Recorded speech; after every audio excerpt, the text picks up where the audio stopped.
Bonjour à tous et bienvenue dans Laissez-moi danser, un podcast de Terre et Territoire. Dans cette série de podcasts, je vous propose de découvrir les thés dansants de la sociétale AG2R du Boulonnais. La sociétale AG2R du Boulonnais est en réalité l'héritière d'ICICA, une association destinée aux personnes âgées et dont les adhérents étaient issus des métiers de bouche. Depuis, ce sont Colette Carré, 77 ans, présidente de l'association depuis 13 ans, Sandrine Voland, 56 ans, bénévole en charge principalement de tout ce qui concerne l'informatique, ainsi que le reste du bureau qui organise chaque semaine ces rendez-vous essentiels pour des personnes âgées souvent isolées. Un engagement à plein temps, prenant, mais dont la survie dépend beaucoup de subventions qui fondent comme neige au soleil.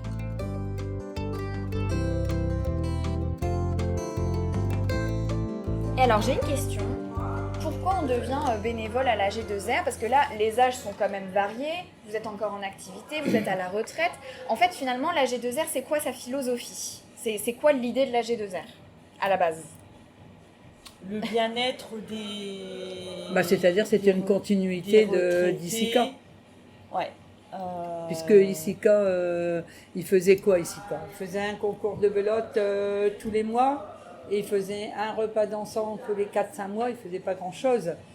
Et c'était la continuité de... Voilà. Pourquoi moi je suis arrivée là ? Oui. C'est parce que j'ai perdu mon mari, puisqu'on a passé notre vie. J'ai perdu, je me suis retrouvée toute seule. Et j'ai été danser. Un jour, j'ai été danser avec une amie. Et il y avait le président, qui était complètement affolé parce qu'il n'avait plus de bénévoles. Et dans ses dansants du dimanche après-midi, il a fait une annonce en disant « Voilà, je suis désolé, je vais être obligé de fermer la structure parce que j'ai plus de bénévoles. » Moi qui avais eu un métier dans les gens, avec un portefeuille d'assurance, j'avais une clientèle, j'étais dans le monde. Quand je me suis dit que de rien faire à la maison, je vais le dépanner, je vais venir comme bénévole. Donc, bien sûr, je suis allée le voir, il m'a dit OK, mais il ne faisait pas grand-chose. Donc, je tenais la caisse à carte qu'il faisait dans un café et tout ça. Et ça a duré quand même bien 2 ans. Et ce président s'est pendu. Donc, on s'est retrouvés à un bureau, on était 5-6, plus personne. Donc, il fallait un président. On a tourné quelques mois sans personne. Oui. Et puis à un moment donné, à Paris, puisqu'on dépend de Paris, a dit stop, il faut vraiment un président, on ne peut pas tourner sans président. Donc dans les 5, 6 ou 7 personnes qu'il y avait à l'époque, personne ne voulait reprendre, et moi non plus.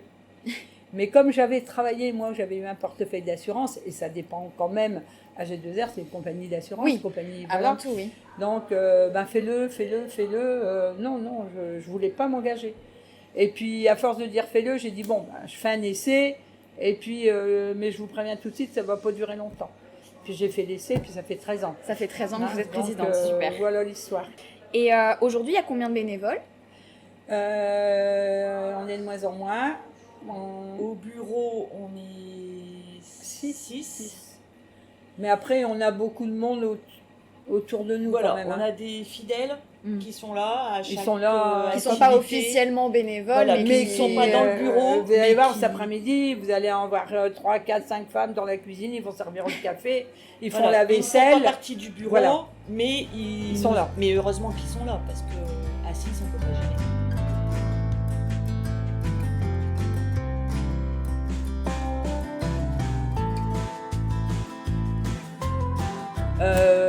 La moyenne d'âge dans l'été dansant, c'est 70, 70 à 90. Le plus vieux, c'est le père à Sandrine, il a 92. Ouais. C'est ça. Sur la définition des personnes âgées, des retraités. Voilà. Et donc le but de la G2R, vous dites, il ne faisait pas grand-chose la précédente association. Vous avez accéléré le truc, quoi. Ah oui, plutôt. Et alors, vous proposez quoi ? Donc il y a l'été dansant toutes les semaines. Moi, j'étais vraiment impressionnée de voir ça. Quasiment toutes les semaines. Pratiquement. Mais sauf là, au moment des vacances, bien sûr. Hein. Donc nous, on fait 2 concours de belote par mois. Des fois 3, mais 2, c'est 2 sûrs. On fait un repas dansant par mois, donc on part en car, on va partout. On fait des cours de sophrologie 1 fois par mois. Le cours de sophrologie, c'est le vendredi matin, enfin 1 fois par mois, on va dire. Et cours de gym 2 fois par mois. Et alors pourquoi maintenir l'été dansant ? Par exemple, moi, vous voyez, j'ai 27 ans, et quand on me parle d'été dansant, des repas dansants, les derniers souvenirs que j'ai de ça, c'est ma maman qui m'explique que c'est comme ça qu'elle faisait des rencontres, parce qu'elle vivait à la campagne. Voilà, ça a complètement disparu, on ne fait plus des rencontres réellement comme ça, en tout cas quand on est jeune, ça s'est déporté complètement sur les personnes âgées. Est-ce que c'est pour ça qu'on le maintient ? Est-ce que c'est parce que les personnes âgées, elles ont appris à se rencontrer comme ça ? Est-ce que c'est un lieu social un peu historique ou c'est parce qu'elles aiment bien danser, tout simplement ? Ouais, oui, c'est pas les rencontres. Hein. C'est pas les rencontres. Non, c'est pas le but premier. Le but premier, c'est de sortir, de danser, les faire de voir sortir, du monde. D'avoir une vie sociale. Voilà, parce que on a quand même pas mal de personnes qui sont seules. Ouais. Hein ? Donc, voilà, le fait de venir ici le dimanche, je rencontre plein de monde. Et puis c'est devenu, en fin de compte, tout le monde se connaît. C'est devenu une grande famille. En fin de compte, ils arrivent, les tables sont prises, ils vont dire bonjour là, bonjour là, bonjour là. Tout le monde se parle. C'est un peu toujours le même, les mêmes convois. Donc, tout le monde se connaît maintenant. C'est ouvert à tous, ils arrivent et ils rentrent. Il ne faut pas être forcément adhérent à la G2R. Non. D'accord. Pour l'été dansant, non. Et ça, c'est une volonté de votre part ? Oui. Pour qu'il y ait du brassage, en fait ? Oui. Ok.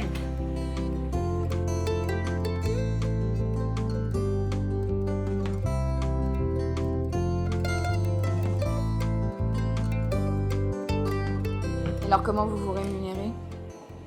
Alors, là, par exemple, sur l'été dansant, c'est que vous vendez l'eau, vous vendez les... Voilà, okay. on fait payer l'entrée. Ok, l'entrée, elle est à combien ? 12 € pour les adhérents et 13 € pour les non-adhérents. Mais après, il y a les musiciens à payer. Grosso modo, on a les subventions d'AG2R à Paris. Avant, on avait Lille, maintenant, on n'a plus. Donc, ça a été un peu compliqué. Mais bon, grosso modo, on a une carte d'adhérent tous les ans. Ce qui nous permet en janvier de débarrer l'année. Parce que, évidemment, loi 1901, l'association, on doit être à 0 en décembre. Et seulement, il faut démarrer, surtout quand on démarre avec ce qu'on appelle, nous, des gratuités. Donc, mais bon, ça, il faut avancer, il faut avoir payer. Un peu de fonds, quoi. Un peu de fonds. Donc, on a les cartes d'adhérents qu'on commence à vendre vers novembre, décembre. Et puis, ça permet ça de redémarrer en attendant que la subvention, parce que à Paris, ça peut arriver très tard, les subventions. Donc, mais c'est comme ça, on arrive à peu près, pareil, les concours de belote, c'est payant.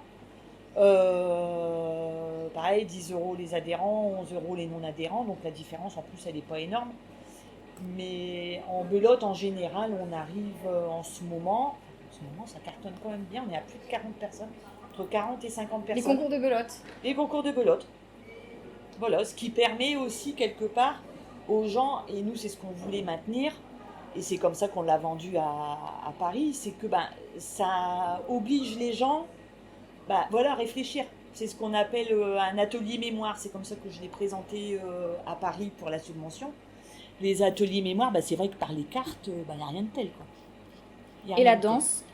Est-ce que la danse, ça participe aussi ? Parce que du coup, ça force à bouger. Voilà, tout à fait. Tout à fait. Et on a des adhérents qui arrivent à 13h30, 14h. Bon, les musiciens démarrent à 14h.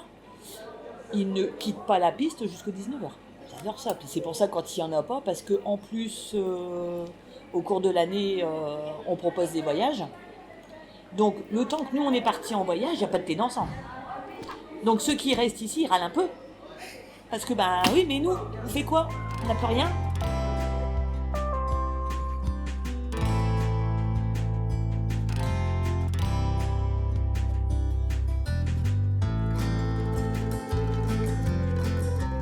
Est-ce que c'est aussi une question de génération d'aimer ça, les balles, les thés dansants, etc. Oui, c'est des gens en général qui ont été dans leur jeunesse, qui ont été bercés dans leur jeunesse avec tout ce qui est musette, orchestre et tout ça.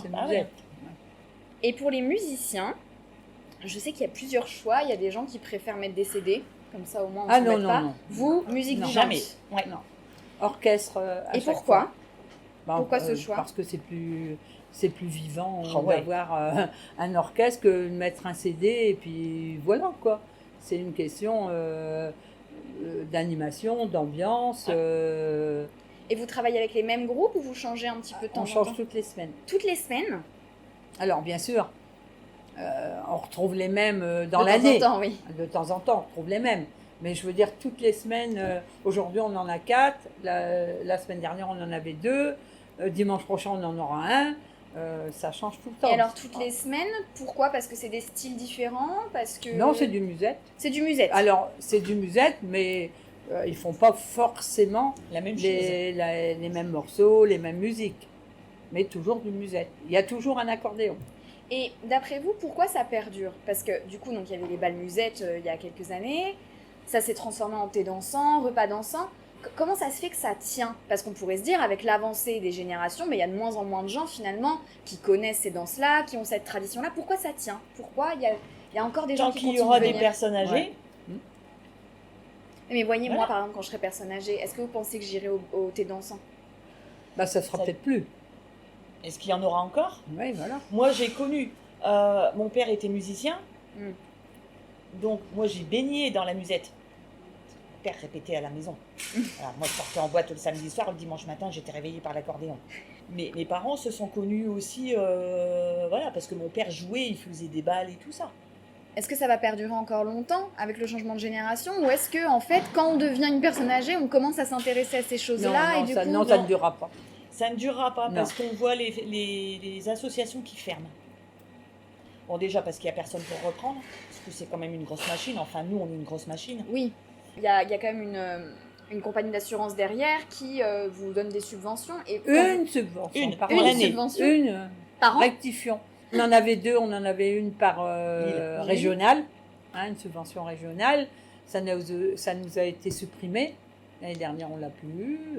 Et on a une subvention nationale qui est Paris, où on avait une subvention, allez, on va dire, normale, et où cette année, elle est divisée en 2. On n'en a eu qu'une moitié, on verra pour l'autre moitié. Ça n'est jamais arrivé. C'est un Énormément. signe Ah pour oui. vous aussi que effectivement, Ouais, ce sont des activités ouais. qui ne dureront pas. Ouais. Voilà. Et parce que sans la subvention, on va peut-être tenir 1 an sans subvention, 2 ans. Mais à un moment, on ne tiendra plus. Mais alors, si un jour ça s'arrête, vous me disiez, vous avez des habitués. Il y a des gens, s'ils n'ont pas le Ah, thé mais- dansant, ils n'ont pas de sortie de la semaine Voilà. en fait. Ah, mais Voilà. ils vont être désespérés.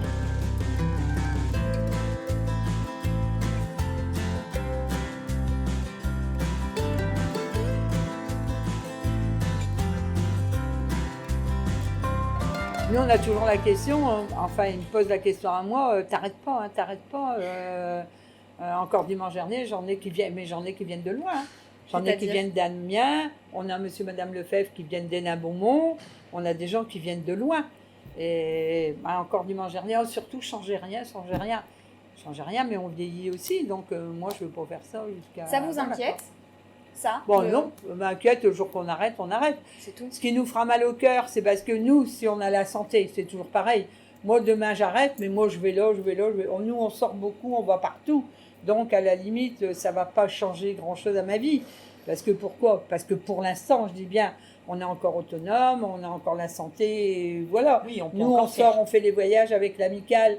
Mais le mois dernier, on est parti 10 jours dans le sud tout seul. Moi, demain, j'arrête, je vais 10 jours là, 8 jours là. Mm. Ça va rien changer à ma vie, d'accord? Ce qui va changer, c'est des gens qui C'est ne leur vont vie nulle à part, eux.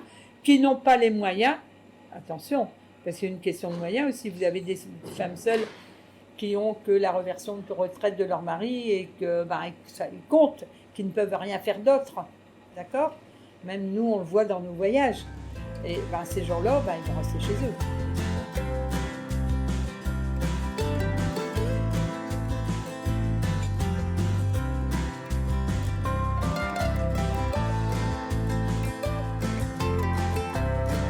Vous faites ça pour la communauté ou vous faites ça aussi un peu pour vous?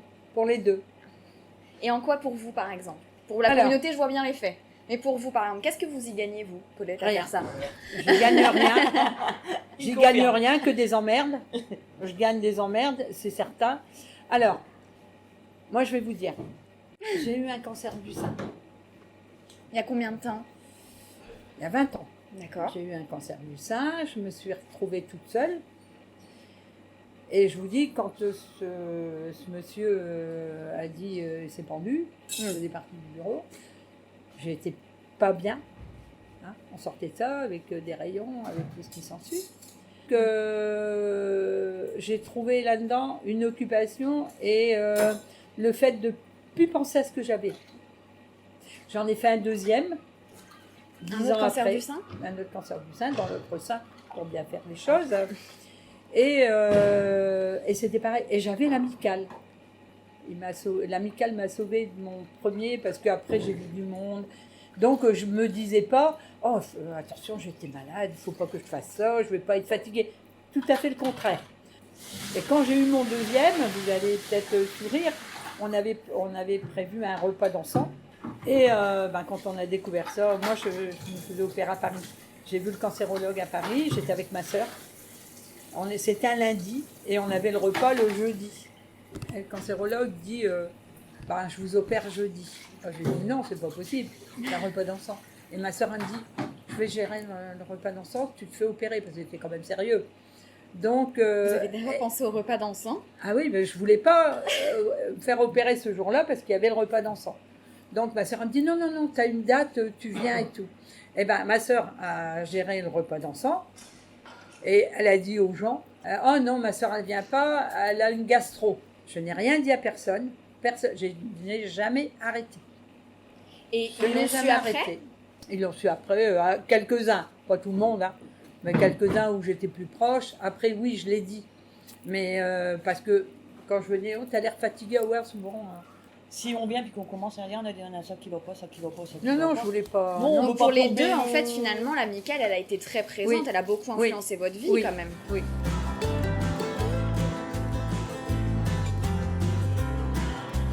Vous venez d'écouter le premier épisode de Laissez-moi danser, un podcast de Terre et Territoire réalisé par Églantine Puel. Cette série de podcasts est à retrouver sur Spotify, SoundCloud et le site internet de Terre et Territoire. Merci pour votre écoute.